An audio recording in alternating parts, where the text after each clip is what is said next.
Good evening friends, welcome back to my channel.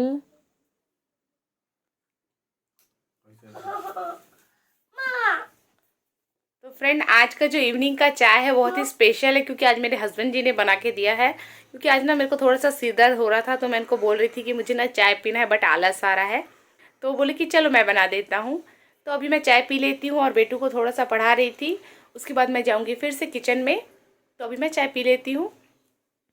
तो अभी मैं आ गई हूँ किचन में और अभी मैं बना रही हूँ शाम का खाना। तो आज मछली है, तो मछली के साथ तो राइस ही अच्छा लगता है। तो अभी मैं बना रही हूँ राइस। और साथ ही देख लीजिए, हस्बैंड जी ने बहुत सारा सब्जी लाया है। तो संडे के दिन ना हमारे यहाँ मार्केट लगता है। देख लीजिए काफ़ी सारे सब्जी हैं। और देख लीजिए यहाँ लाए हैं आंवला। तो मैं इस आंवले का बनाने वाली हूँ मुरब्बा। तो चलिए आप देखते रहिए, बहुत ही टेस्टी बनता है और बहुत ही साथ साथ में बहुत ज़्यादा हेल्दी भी होता है। सब्जी भाजी में सबसे पहले मैं आलू और प्याज को अलग कर लेती हूँ। तो मैं ना एक ही टोकरी में आलू और प्याज को रखती हूँ क्योंकि मेरा किचन काफ़ी छोटा है। और वैसे भी हम लोग 3 लोग हैं तो ज़्यादा सामान की ज़रूरत नहीं रहती है, एक टोकरी में आ जाता है सारा सामान। तो अभी मैं सबसे पहले ना टमाटर को अलग कर दूंगी क्योंकि ये बहुत ही सॉफ्ट होते हैं वरना ख़राब हो जाएंगे। तो ऑलरेडी पहले से थोड़ा सा था और भी हस्बैंड जी ने बहुत सारा ले आया है। तो अब आप देख सकते हैं मैं लहसुन को भी फ्रिज में साइड में जगह है तो मैं रख दे रही हूँ। सब्जियों को ना अच्छे तरीके से स्टोर करना पड़ता है वरना वो ख़राब हो जाते हैं। तो कभी भी अगर मिर्ची लाते हैं तो मैं उसका जो डंठल है उसे सेपरेट कर करके रख देती हूँ। तब क्या है, मिर्ची बिल्कुल भी ख़राब नहीं होती है, बहुत ही अच्छी रहती है। तो देख लीजिए मैंने सारी मिर्ची को डंठल से अलग कर लिया है। अब मैं इसे सिंपली एक पॉलीथीन में रख के अंदर फ्रिज में रख दूँगी। अब देख लीजिए ये बैगन को भी मैं फ्रिज में रख दूंगी। ये ऑलरेडी एक अच्छे से पॉलीथीन में थे तो मैंने इसे कुछ भी नहीं किया है।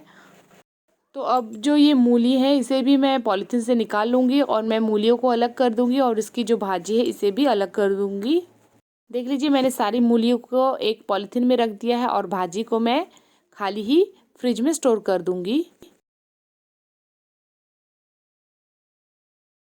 विंटर सीज़न हो और घर में मटर ना आए तो ऐसा हो नहीं सकता। तो मैं मटर को भी ना छील करके रख देती हूँ जिससे कि हम आसानी से बाद में यूज़ कर सकते हैं। तो ना अभी मटर छिलते छिलते मेरी हालत ख़राब हो रही है, मुझे बहुत ज़्यादा बोरिंग लगता है ये काम।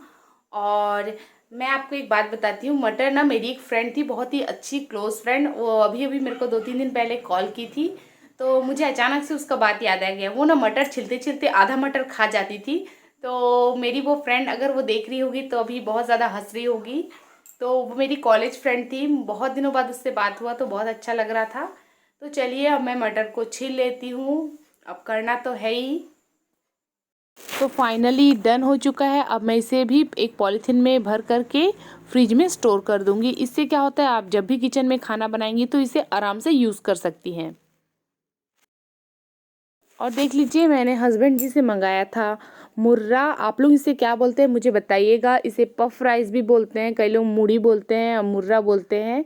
तो ये ना खाने में बहुत ज़्यादा टेस्टी लगता है और विंटर सीज़न में बहुत ज़्यादा अच्छा लगता है, इसलिए मैंने मंगाया था। और यहाँ देख लीजिए मैंने यहाँ पर आंवला मंगाया है क्योंकि मैं ना काफ़ी दिनों से सोच रही थी कि मुझे ना मुरब्बा बनाना है। तो चलिए पहले हम इसे एक बर्तन में निकाल लेते हैं और उसके बाद उसे अच्छे तरीके से वॉश कर लेते हैं।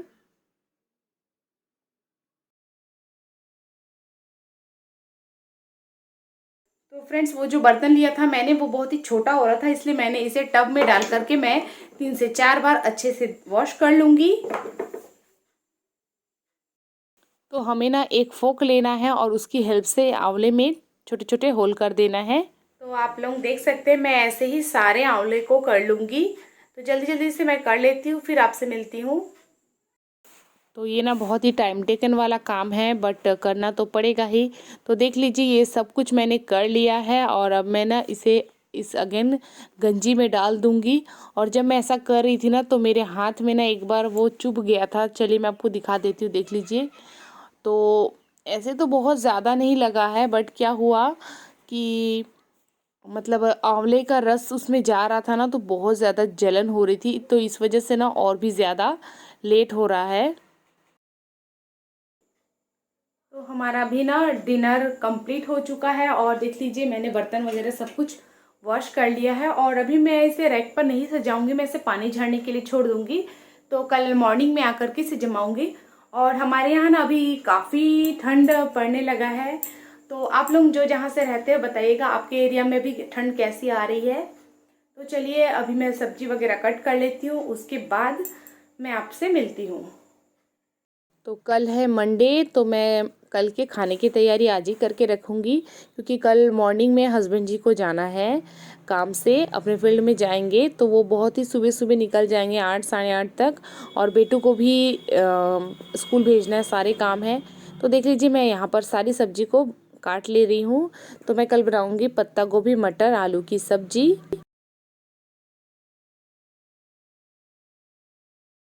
तो अब मैं इसे फ्रिज में स्टोर कर दूंगी। तो क्या होगा, मॉर्निंग में मुझे बहुत ही जल्दी मेरे काम हो जाएंगे, आसानी होगी।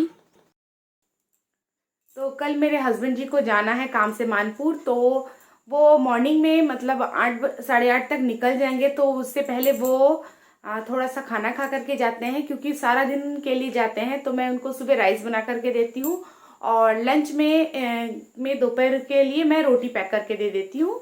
तो चलिए कल का जो दिन है मैं हो सकेगा तो आपसे शेयर करूंगी, क्योंकि कल का जो दिन है बहुत ज़्यादा हैट्रिक वाला जाने वाला है। क्योंकि 7:30 तक बेटू को मुझे एनी हाउ तैयार करने के लिए जाना पड़ेगा और हस्बैंड जी का पूरा कंप्लीट लंच वगैरह सब कुछ बना करके देना पड़ेगा। तो हो सकेगा तो मैं आपसे ज़रूर शेयर करूंगी। तो चलिए अब हमने जो ना आंवले को देख लीजिए छोटे छोटे छेद किए थे। अब मैं इसे ऊपर लेकर के जाऊंगी, यानी कि मेरे बेडरूम में, क्योंकि वहां पर फिटकरी रखी हुई है। तो इसे मैं ना अब फिटकरी के पानी में डुबा करके ओवरनाइट के लिए छोड़ दूंगी। और फिर कल जो आगे है मुरब्बा बनाने का प्रोसेस मैं आपसे ज़रूर शेयर करूंगी।